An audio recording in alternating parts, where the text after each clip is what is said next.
दोस्तों स्वागत है आप सभी का अपने चैनल में। तो आज हम आप सबको जीके जीएस के कुछ ऐसे सवाल बताएंगे जो कि हाल फिलहाल के एग्जाम में हमेशा पूछे जाते हैं। तो वीडियो को स्टार्ट करने से पहले अगर आप चैनल पर नए हो तो सब्सक्राइब जरूर कर लेना।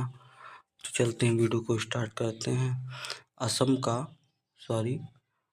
का शोक किस नदी को कहा जाता है? तो असम का शोक कहा जाता है ब्रह्मपुत्र नदी को। ऑप्शन डी जो आपका है बिल्कुल सही उत्तर हो जाएगा। आपका अगला सवाल है, चंदन के वन भारत के किस राज्य में मिलते हैं? तो चंदन की लकड़ी भारत के किस राज्य में मिलते हैं? तो कर्नाटक में। ऑप्शन डी जो आपका है सही उत्तर है। आपका अगला सवाल है, सोमनाथ मंदिर किस राज्य में स्थित है? तो सोमनाथ मंदिर गुजरात राज्य में स्थित है। ऑप्शन बी आपका सही उत्तर हो जाएगा। सोमनाथ मंदिर गुजरात में है। आपका अगला सवाल है, हिमाचल प्रदेश में चंद्रभागा किस नदी को कहा जाता है? तो आपका सही उत्तर हो जाएगा चिनाब नदी को। ऑप्शन डी जो आपका है सही उत्तर हो जाएगा। आपका पांचवा सवाल है, विश्व स्वास्थ्य दिवस कब मनाया जाता है? तो आपका सही उत्तर हो जाएगा 7 अप्रैल के दिन मनाया जाता है। ऑप्शन बी जो आपका है सही उत्तर हो जाएगा। आपका अगला सवाल है, पानीपत का दूसरा लड़ाई कब हुआ था? तो पानीपत की दूसरी लड़ाई हुई थी 1526 ईस्वी में। ऑप्शन जो ए है आपका सही उत्तर हो जाएगा 1526 ईस्वी का। अगला सवाल है, कर्नाटक का गांधी किसे कहा जाता है? तो कर्नाटक के गांधी कहा जाता है सदाशिवराव को। ऑप्शन ए जो आपका है सही उत्तर हो जाएगा सदाशिवराव। ऑप्शन ए आपका सही हो जाएगा। आपका अगला सवाल है, भविष्य का ईंधन किसे कहा जाता है? तो भविष्य में जो ईंधन काम आएगा उसे कहते हैं हाइड्रोजन। ऑप्शन सी जो आपका है सही उत्तर हो जाएगा भविष्य का ईंधन। का अगला सवाल है, गीतांजलि पुस्तक के लेखक कौन है? तो गीतांजलि पुस्तक के लेखक हैं रविन्द्रनाथ टैगोर। ऑप्शन डी जो आपका है सही उत्तर हो जाएगा रविन्द्रनाथ टैगोर। आपका अगला सवाल है, सांची का स्तूप का निर्माण किसने करवाया था? तो अशोक ने करवाया था। ऑप्शन बी जो आपका है सही उत्तर हो जाएगा। का अगला सवाल है, शुद्ध सोना कितने कैरेट का होता है? तो शुद्ध सोना होता है 24 कैरेट का। ऑप्शन डी आपका सही उत्तर हो जाएगा। शुद्ध सोना 24 कैरेट का होता है। का अगला सवाल है, महात्मा गांधी के समाधि स्थल को क्या कहा जाता है? तो महात्मा गांधी के समाधि स्थल को कहा जाता है राजघाट। ऑप्शन डी जो आपका है सही उत्तर हो जाएगा राजघाट। आपका अगला सवाल है, पीली क्रांति का संबंध किस क्षेत्र से है? तो पीली क्रांति का संबंध है तिलहन से। तिलहन से संबंधित है पीली क्रांति। ऑप्शन ए जो आपका है सही उत्तर हो जाएगा। थीन बांध किस नदी पर स्थित है? तो थीन बांध स्थित है रवि नदी पर। ऑप्शन ए जो आपका है सही उत्तर हो जाएगा रवि नदी। का अगला सवाल है, भारत और चीन के बीच सीमा रेखा का नाम क्या है? तो मैकमोहन रेखा। ऑप्शन सी जो आपका है सही उत्तर हो जाएगा मैकमोहन रेखा। का अगला सवाल है, टिबिया नामक हड्डी कहाँ पाई जाती है? तो आपका सही उत्तर हो जाएगा टांग में पाई जाती है टिबिया नामक हड्डी। ऑप्शन सी जो आपका है सही उत्तर हो जाएगा। का अगला सवाल है, प्रथम पंचवर्षीय योजना कब शुरू हुआ था? तो प्रथम पंचवर्षीय योजना 1951 से 1956 के बीच शुरू हुआ था। ऑप्शन ए जो आपका है सही उत्तर हो जाएगा। का अगला सवाल है, राष्ट्रीय गीत गाने में कितना समय लगता है? तो राष्ट्रीय गीत गाने में 62 सेकंड लगता है। ऑप्शन बी जो आपका है सही उत्तर हो जाएगा। और राष्ट्रीय गान गाने में 52 सेकंड लगता है। तो आज का ये सवाल का उत्तर हो जाएगा ऑप्शन बी आपका सही उत्तर हो जाएगा। का अगला सवाल है, कोहिनूर हीरा को किसने लूटा था? तो नादिर शाह ने लूटा था। ऑप्शन सी आपका सही उत्तर हो जाएगा। इस समय कोहिनूर हीरा ब्रिटेन की महारानी के पास है। का अगला सवाल है, कपास के लिए कौन सी मिट्टी उपयुक्त होती है? तो कपास के लिए सबसे उपयुक्त मिट्टी होती है काली मिट्टी। ऑप्शन सी जो आपका है सही उत्तर हो जाएगा काली मिट्टी। का अगला सवाल है, सबसे ज़्यादा वन किस राज्य में पाए जाते हैं? तो सबसे ज़्यादा वन मध्य प्रदेश में है। ऑप्शन बी जो आपका है सही उत्तर हो जाएगा। तो आपका सही उत्तर हो जाएगा मध्य प्रदेश। ऑप्शन बी जो आपका है सही उत्तर हो जाएगा। सबसे ज़्यादा वन मध्य प्रदेश में है। का अगला सवाल है, जापान का राष्ट्रीय खेल क्या है? तो जापान का राष्ट्रीय खेल हो जाएगा जूडो। ऑप्शन डी आपका सही उत्तर हो जाएगा जूडो।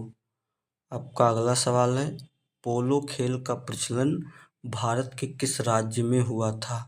तो मणिपुर में हुआ था। ऑप्शन बी जो आपका है एकदम सही उत्तर हो जाएगा। आपका अगला सवाल है, भारत में पोलो खेल का प्रचलन किसने प्रारंभ किया था?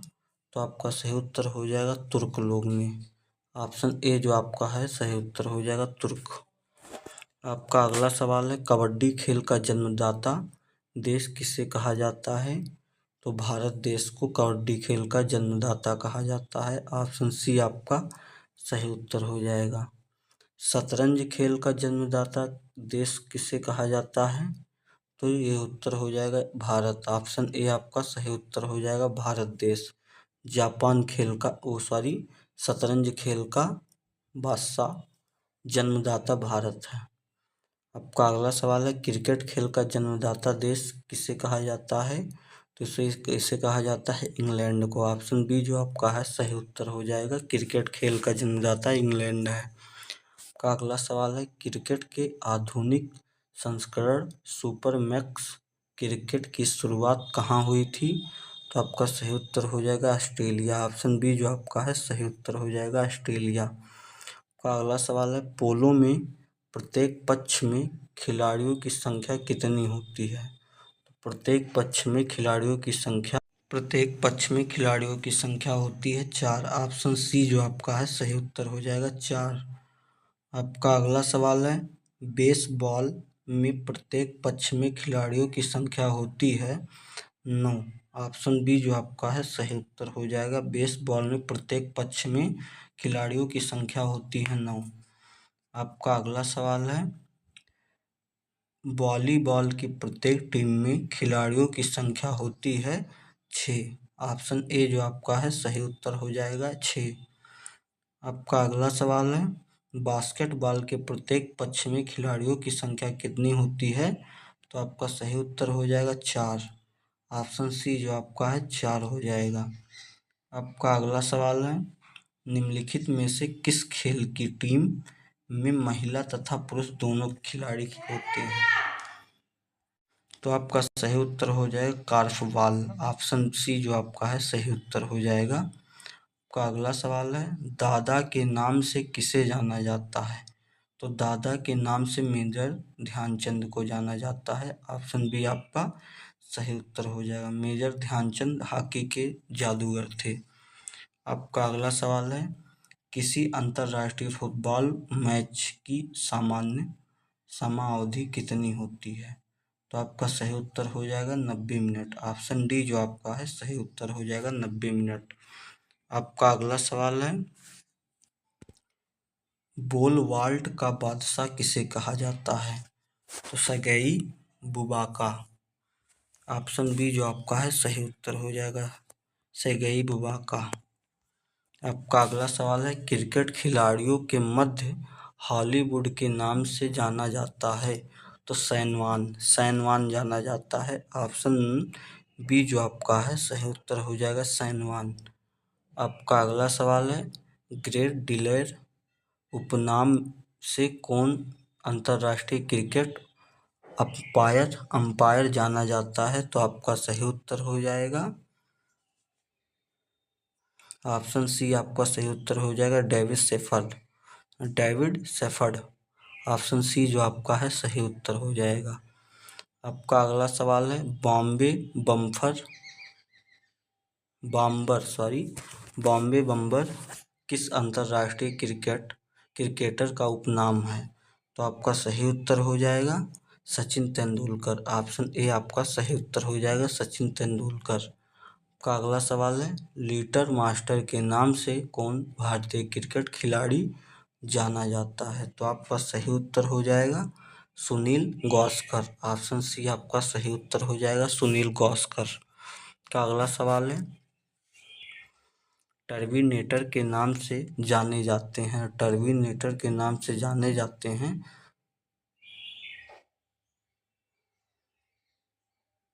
ऑप्शन डी जो आपका है हरभजन सिंह। ऑप्शन डी आपका सही उत्तर हो जाएगा हरभजन सिंह। का अगला सवाल है, विश्व का दूसरा सबसे बड़ा महाद्वीप कौन सा है? तो अफ्रीका महाद्वीप। ऑप्शन बी आपका सही उत्तर हो जाएगा अफ्रीका महाद्वीप। का अगला सवाल है, भारत का पहला राष्ट्रपति कौन था? Doctor Rajendra Prasad. Option C आपका सही उत्तर हो जाएगा डॉक्टर राजेंद्र प्रसाद।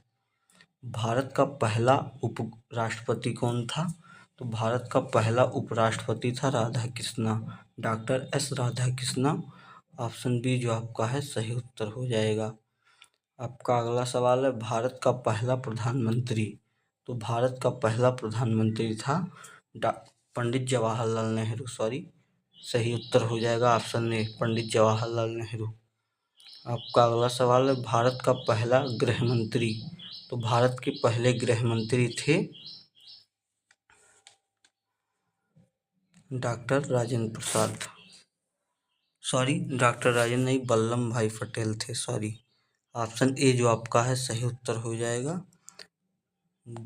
वल्लभ भाई पटेल। आपका अगला सवाल है, भारत का पहला रेल मंत्री कौन था? भारत का पहला रेल मंत्री था जॉन मथाई। ऑप्शन डी जो आपका है सही उत्तर हो जाएगा जॉन मथाई। आपका अगला सवाल है, भारत का पहला रक्षा मंत्री कौन था? तो सरदार बलदेव सिंह। ऑप्शन ए आपका सही उत्तर हो जाएगा सरदार बलदेव सिंह।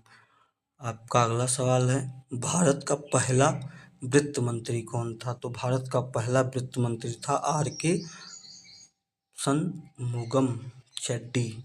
ऑप्शन सी आपका सही उत्तर हो जाएगा। आपका अगला सवाल है, भारत का पहला विदेश मंत्री कौन था? तो आपका जवाहरलाल नेहरू हो जाएगा। ऑप्शन डी आपका सही उत्तर हो जाएगा जवाहरलाल नेहरू। का अगला सवाल है, भारत का पहला शिक्षा मंत्री कौन था? तो मौलाना अब्दुल कलाम आज़ाद। ऑप्शन ए जो आपका है सही उत्तर हो जाएगा मौलाना अब्दुल कलाम आज़ाद। आपका अगला सवाल है, पहला भारतीय गवर्नर जनरल कौन था? तो आपका सही उत्तर हो जाएगा सी राजगोपालाचारी। ऑप्शन बी जो आपका है सही उत्तर हो जाएगा सी गोपालाचारी। आपका अगला सवाल है, भारत का पहला मुख्य न्यायाधीश कौन था? तो भारत का मुख्य न्यायाधीश था ऑप्शन ए जो आपका है हरिलाल के कानिया हरिलाल जे कन्हैया। आपका अगला सवाल है, भारत का पहला मुख्य निर्वाचन आयुक्त कौन था? तो आपका सही उत्तर हो जाएगा option B Sukumar Sen. Option B आपका सही उत्तर हो जाएगा सुकुमार सेन। का अगला सवाल है, भारत का पहला मुख्य सूचना आयुक्त कौन था? तो आपका सही उत्तर हो जाएगा option A Wajahat Habibullah. Option A आपका सही उत्तर हो जाएगा। का अगला सवाल है, भारत का पहला केंद्रीय शतकर्ता आयुक्त। तो आपका सही उत्तर हो जाएगा N Srinivas Rao. Option B आपका सही श्रीनिवास राव। आपका अगला सवाल है, भारत के लोकसभा के पहले अध्यक्ष। तो आपका सही उत्तर हो जाएगा option A JB Mavalankar. Option A आपका सही उत्तर हो जाएगा मौलंकर। आपका अगला सवाल है, भारत का पहला अटॉर्नी जनरल कौन था? तो आपका सही उत्तर हो जाएगा ऑप्शन सी MC सेठ लवाड। ऑप्शन सी आपका सही उत्तर हो जाएगा सेठ लवाड। आपका अगला सवाल है, भारत का पहला मंत्रिमंडल सचिव कौन था? तो मंत्रिमंडल सचिव था ऑप्शन ए NR पिलाही। ऑप्शन ए आपका सही उत्तर हो जाएगा। आपका अगला सवाल है, भारत में प्रथम महिला मुख्यमंत्री कौन थी?